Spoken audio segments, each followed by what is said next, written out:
Mosaic is brought to you in part by these generous corporate sponsors. Learn how you can support Mosaic by visiting jewishpb.org/mosaic.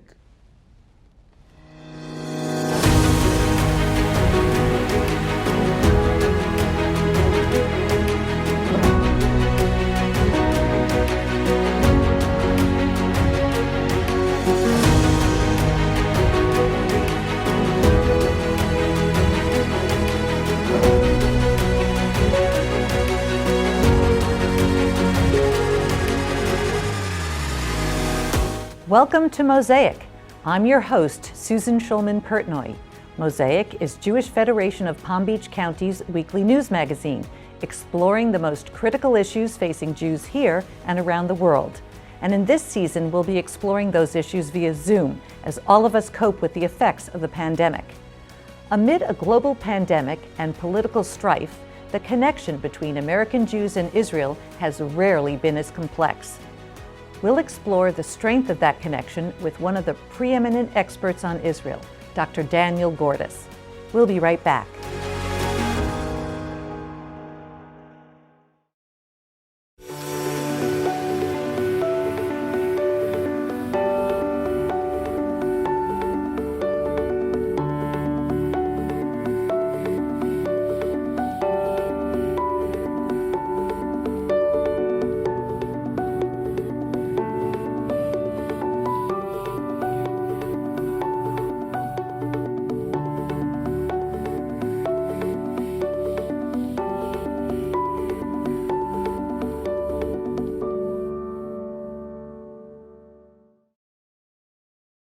We're here with Dr. Daniel Gordis. He is a Senior Vice President and the Koret Distinguished Fellow at Shalem College in Jerusalem, an award-winning author and preeminent authority on Israel, and we're thrilled to have him today on Mosaic. Welcome, Daniel. Thank you so much for having me. It's really just a great honor to be with you. Well, we're so excited that you're here. Your topic is very serious and unfortunately very relevant right now. Your latest book, We Stand Divided, The Rift Between American Jews and Israel, had former Israeli ambassador to the United States, Daniel Oren, call it, and I quote, the essential book for understanding American Jewish-Israel relations, end quote. So what's the rift? Well, the rift, like all complicated relationships, has lots of origins and lots of history.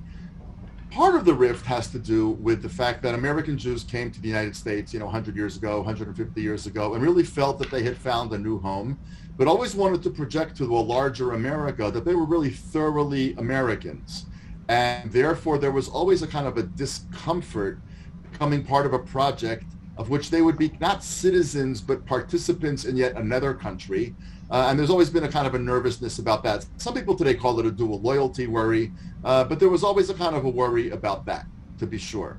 But also over the course of time, Israeli and American Judaisms have become very different animals in a lot of ways.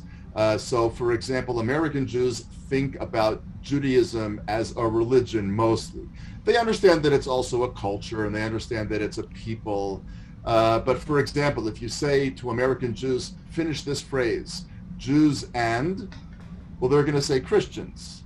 Whereas if you say to Israelis, Jews and, they're going to say Arabs, right? And Arabs is not a religion, because Arabs could be Muslim, they could be Christian, they could be other things as well. Because in Israel, it's really about a national revival. It's about a national entity. So there's lots of ways in which the two communities are really very different. I think we have very different attitudes to history. History, as we all know, is a big mess. And being involved in the international arena, unfortunately, often involves conflict. And conflict is always terrible and tragic and so forth. And as I quote in the book, there's a great line by Saul Bellow in his book, Humboldt's Gift, where he quotes Humboldt, the main character who's a European immigrant to America. He quotes him as saying that history was a nightmare and he'd come to America to get a good night's rest. Which means, and by the way, America actually fulfilled that promise. Jews have fought alongside Americans in every war since the War of Independence, but they've never had to go to war because they were Jews. They didn't fight in the Civil War because they were Jews. They didn't fight in the First World War or even the Second World War because they were Jews. They fought because they were Americans. And most American Jews today, thankfully, have not had to go to the military, have not had to see battle, and so on and so forth. Very few Israelis outside the ultra-Orthodox community or the Arab community can say that. They almost all go to the army. Many have seen combat. The idea that you would come to Israel and get a good night's rest from history is it's almost nonsensical. It's laughable in a sense. So you have one community where Judaism is a religion and one where it's a nationality, one where you have been afforded a kind of a break from history and one where you're kind of mired in the messiness of history, and so on and so forth. And I think, again, by the way, the one last point that I would make at this stage is that America is a very multicultural society.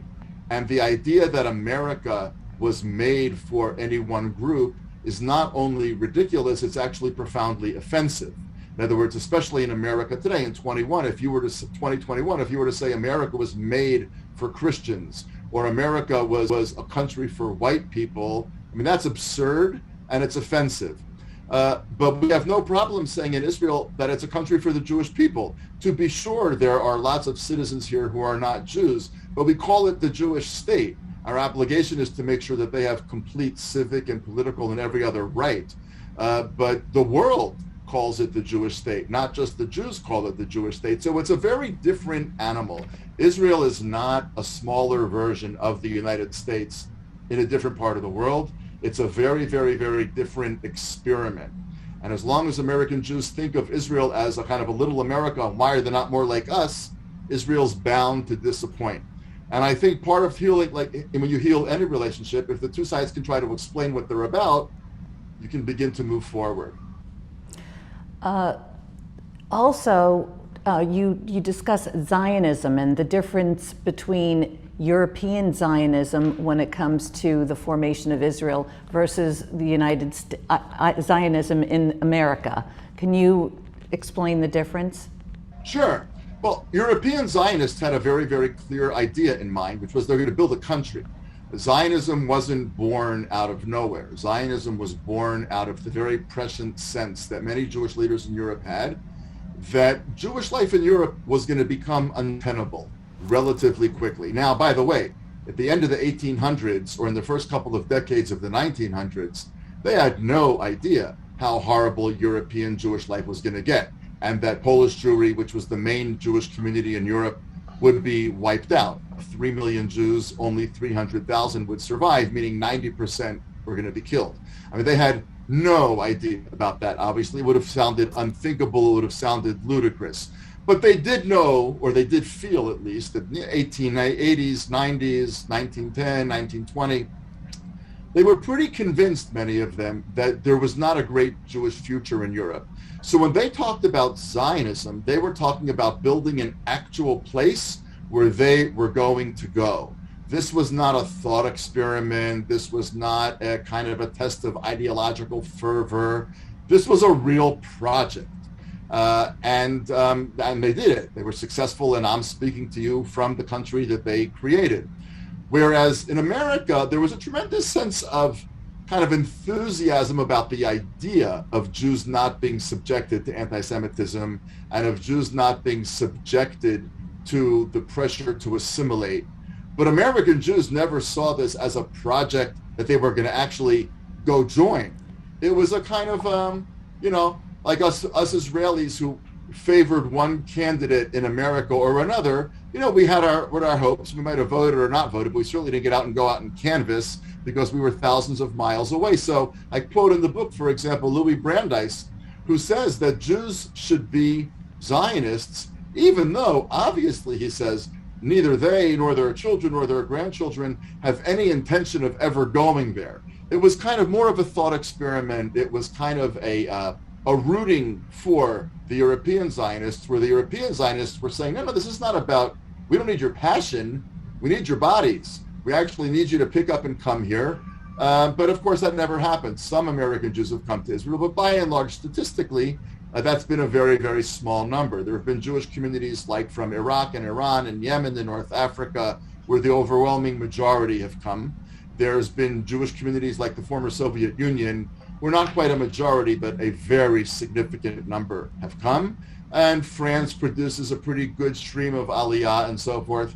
But Jews have tended to come to Israel from places where Jewish life is not secure and where places where Jewish life is not safe. Thankfully, America has been a place where Jewish life has been secure and where Jewish life has been safe. So the number of American Jews who've come to Israel to live statistically is pretty small.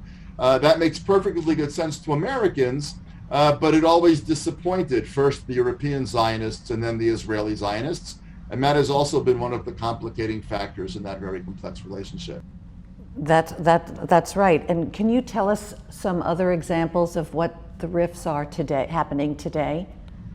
Sure. Well, I think today the major rift has to do with two issues. One of them is the status of non-Orthodox Judaism in the Jewish state, and the other is the whole Palestinian conflict issue. So let's just take them one by one because they're really not linked at all. Let's take them one by one after we take a quick break. Let's do that. We'll be right back. Coming up, Dr. Gordis talks more about the division between American Jews and Israel.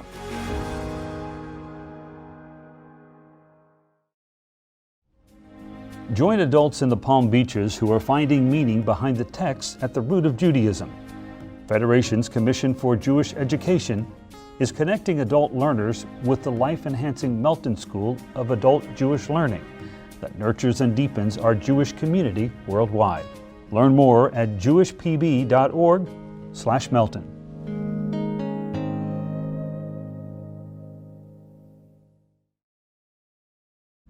We're back with Daniel Gordis. He's going to tell us about rifts happening right now. So as we were saying, I think there's two. You asked about what are the major rifts between American Jews and Israel now. There have been other ones in the past, but I think today they really come down to the treatment or the status of non-Orthodox Judaism in the Jewish state. Remembering that in America, 80% of Jews are non-Orthodox, whereas in Israel, it's not that 80% of Jews are Orthodox, but the vast majority of people, even who are not observant, when you ask them what Judaism is, they would say that it's Orthodox Judaism. Non-Orthodox forms of Jewish life here, conservative, reform, reconstructionist, etc., they're kind of peripheral. There are communities, but they're kind of peripheral. So if it's 80-20 in one direction in America, it's kind of 80-20 in Israel in the other direction. And there's an I can certainly understand why American Jews, Reform Jews, conservative Jews, Reconstructionist Jews take tremendous offense at the fact that there's not an equal space for them at the Western Wall, why the fact that the Orthodox rabbinate often says really horrific things about non-Orthodox Jews, why the conversions of non-Orthodox rabbis are not counted in Israel and so forth. I mean, I can totally understand why that's completely offensive. What American Jews need to understand, of course, is that Israel's a democracy. And when it's a democracy, it means that, in theory at least, the people get to decide. And an overwhelming majority of Israelis, even those who are not personally observant, don't want non-Orthodox forms of Jewish life to get political power here. Because rightly or wrongly, and I'm not taking sides, I'm just telling you what most Israelis think, they see Reform Judaism as having caused tremendous assimilation in American life. Now, again, you can argue that from now until, the sun sets, and it's a very complicated issue, and it's not a matter of yes or no. It's really a much more nuanced conversation. But Israelis look at American Jews, and many of them, and they say they don't really know a lot. They don't really do a lot. There's a huge level of intermarriage. Those are all things that we don't really want here. So even if I'm not personally observant, I'm perfectly happy with that Orthodox establishment being responsible for Jewish life here. Now, there's more and more and more pressure for there to be some greater opening up of it. But again, American Jews on one hand clearly want change here, which I totally understand. But by the same token, Israeli Jews say here, it's not what we want. Now, by the way, it's also interesting that most Israeli Jews, more than half of Israeli Jews come from the Levant, meaning North Africa, Yemen, Iraq, Iran. They're not the Jews of Western Europe or North America who tend to be Ashkenazi, right? Right, they're Ashkenazi, but also more committed to feminist issues and more committed to pluralism. Pluralism and that sort of thing is a very Western idea. It's not an idea that you find deeply entrenched in the Mizrahi Jews. Now, if American Jews want to take Israel's democracy seriously, they have to recognize that most Israeli Jews are Mizrahi and not Ashkenazi, and these issues that are important to you and me are not important to a lot of Israeli Jews. And we have to sort of understand that as long as it's a democracy, the Jews on the ground are going to make the decisions. But that's one of the major issues. I think there's improvement and healing that's possible, but we're not going to reach agreement here because these are two very, very different worldviews. That's the first issue. And of course, the second issue is the Palestinian conflict. American Jews are really very, Americans in general, by the way, and I'm not so sure, by the way, that this is as true in 2021 as it might have been, let's say, in 2015. I think America's changed a lot in 6 years. But for a very long time, at least, Americans have had a sense that every problem has a solution. Now, by the way, I mean, it's becoming clear that not every problem has a solution. What's the solution to racism in America? I think it's not so clear, right? What's the solution to a really unprecedented political partisan divide in America? It's really not so clear. But for a long time, American Jews have had, I mean, Americans in general, therefore American Jews have had this attitude, you know, if you put your head to anything, you can figure out a solution. So how come these Israelis and these Arabs can't figure out how to solve the Palestinian problem? If they only tried, they would.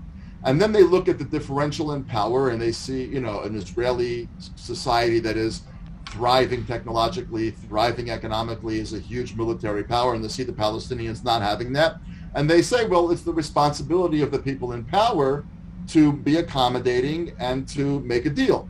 Whereas Israelis see it, of course, in very different terms. They see the Palestinian conflict basically being about 100 years old, give or take, since the attack on Hebron in the early part of the 20th century, very early years of the 20th century. And they would say that really nothing much has changed, that 100 years ago, Palestinians, who were then not called Palestinians, but they were the Palestinians, objected to Zionists coming to Palestine. They still object to Israel being a state. And nothing much has changed. So as far as Israelis are concerned, the progress has to come from the Palestinian side. As far as American Jews are concerned, the openness has to come from the Jewish side. And so that's yet another one of the complicating factors in today's relationship. You know, you use the metaphor when describing all these issues as a marriage, a relationship. And one of the themes that I'm hearing is that nobody really understands or nobody listens to the other side or their perspective. So until parties sit down and really understand each other's perspective, I don't think you can move forward. I think you're right. And I think that it's easier to get parties at the top of the pyramid to sit down. In other words, you could get American congressional leaders who happen to be Jewish and Israeli Knesset members to sit down with each other. That would be easy to do. You could get rabbis on both sides of the divide. And this does happen, by the way, and you're more and more, little by little, seeing even ultra-Orthodox rabbis being willing to at least appear on a Zoom conversation with Reform and conservative rabbis. Doesn't mean that they agree with them, but they're willing to say, you know, we're part of the Jewish people. I'll sit on that conversation and be on the same screen. So you can do all of that, but the question is, how do you get the rank and file? How do you get, you know, you're speaking to me from southern Florida, and I'm speaking to you from basically southern Jerusalem, right? And how are we going to get the people that are on my street and the people that live on your street to talk to each other? That's actually much harder to do. That's right, and we're going to talk about that when after we take our final break. We'll be right back. Coming up, how American Jews and Israel can bridge their divide.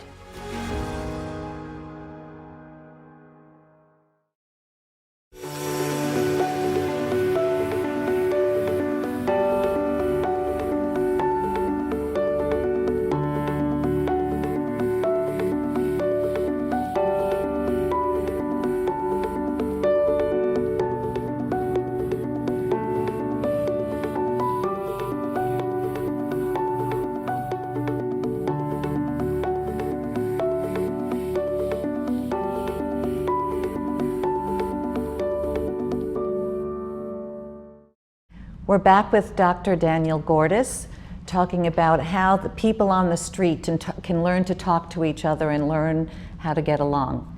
Dr. Gordis? I mean, the question is whether, right? But I think again, the important point is that at the top of the pyramid, you can get the leadership of American Jews and the leadership of Israel talk to each other all the time. Everybody wants to do that. But there is a rank and file American Jewish community who don't really understand very much about Israeli society. And more importantly, or perhaps more even exaggerated, there's a tremendous number of Israelis here who really have grievous misconceptions about American Jewish life. American Jews learn no Hebrew.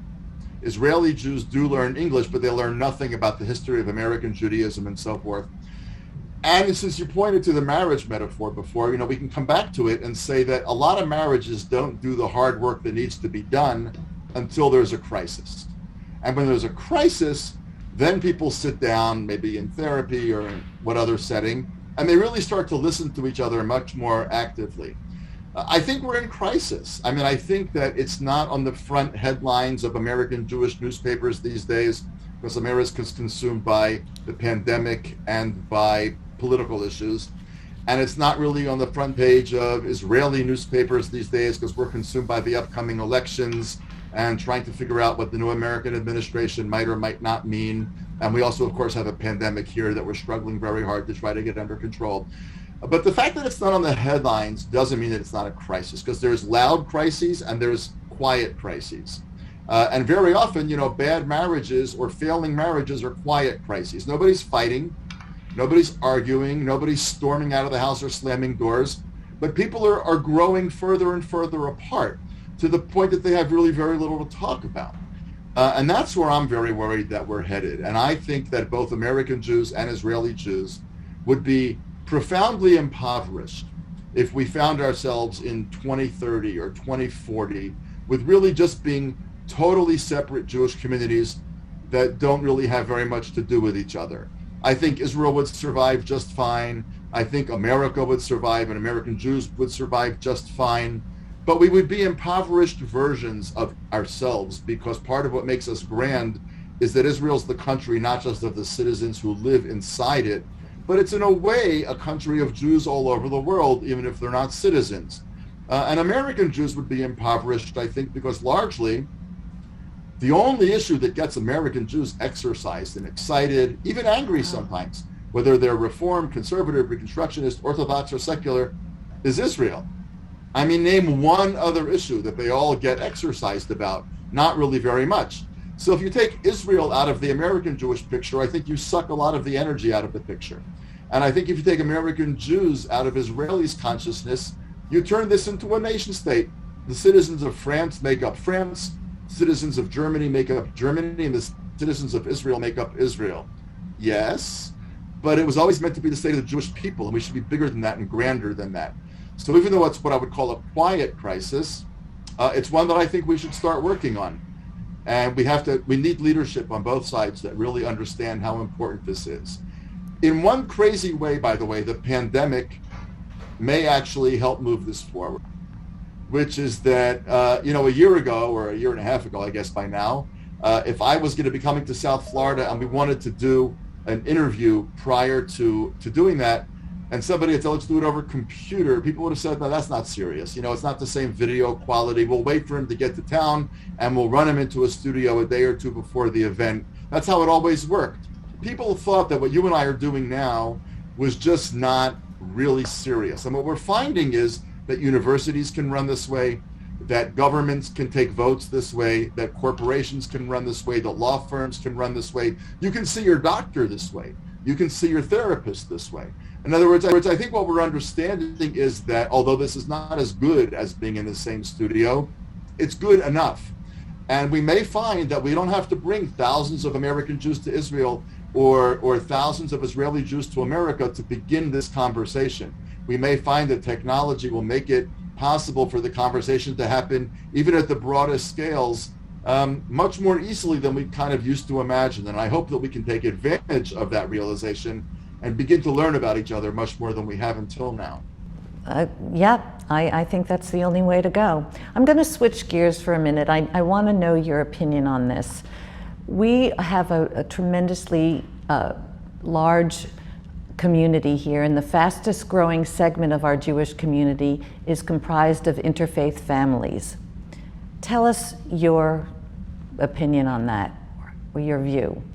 Well, I mean, it's a complicated story, obviously, because it is what it is. I mean, nothing is going to change that. When Jews are 2-point-something% of American population and are spread all over and meet people in universities, and by the way, are becoming less and less culturally Jewish, so that by the time they get to campus, there's not really a lot that makes them overtly different from anybody else. You're going to have intermarriage. There's no question that you're going to have intermarriage. And the question that various religious communities are wrestling with is what to do about that. Now, the Orthodox community has decided to put a solid wall and say, no, it's just completely out of the question. People can convert. Anybody's welcome to convert. But we, they say, don't believe that you can actually create a passionate, powerful Jewish home and raise Jewish children in an effective way with two religious traditions being reflected in the home. That's not crazy. That's not racist. It's not ethnic superiority. There's a lot of truth to that. But by the same token, the overwhelming majority of people who are in interfaith relationships, not only is the non-Jewish person not interested in converting, the Jewish person isn't interested in asking them to convert because it just feels to them wrong. Why would they have to give up what they were raised with in order to join my thing? So I think the Orthodox perspective has a lot of truth and substance to it, but it's not going to work for the vast majority of Americans, and that's why it's important that they have an option, for example, in the Reform community, where intermarriage and interfaith communities and interfaith families are completely accepted. Now, the challenge to Orthodoxy is going to be not to lose all those families that are interfaith families. The challenge to Reform is going to be able to create significant Jewish content inside those families once they're welcomed in. And I think that each side of that divide is struggling to do that. And by the way, the percentage of intermarriage in the Orthodox community is very, very, very low, but it is rising. It's not zero, and it is rising. And by the same token, the percentage of kind of what I would call just hemorrhaging of Jewish identity in certain parts of the Reform community, not all, don't get me wrong, but in certain parts of the Reform community, you see a kind of a hemorrhaging of Jewish identity so that, 1 or 2 generations later, the kids are really not terribly involved or connected at all. It's a challenge. Well, that's also an it's also an opportunity to think out of the box and become really inclusive. 100%. I mean, it's an important question to be how to be inclusive and substantive at the same time. And that's what we haven't figured out. We've got one part of the divide that's very substantive and one part of the divide that's very inclusive, but we haven't figured out how to be inclusive and substantive at the same time. Dr. Daniel Gordis, I thank you so much for joining us. We've run out of time. You did tell me I have a blip in time to speak, and we really didn't have enough time to get through all my wonderful questions for you. Thank you. It's my pleasure. Thank you very much and all the best.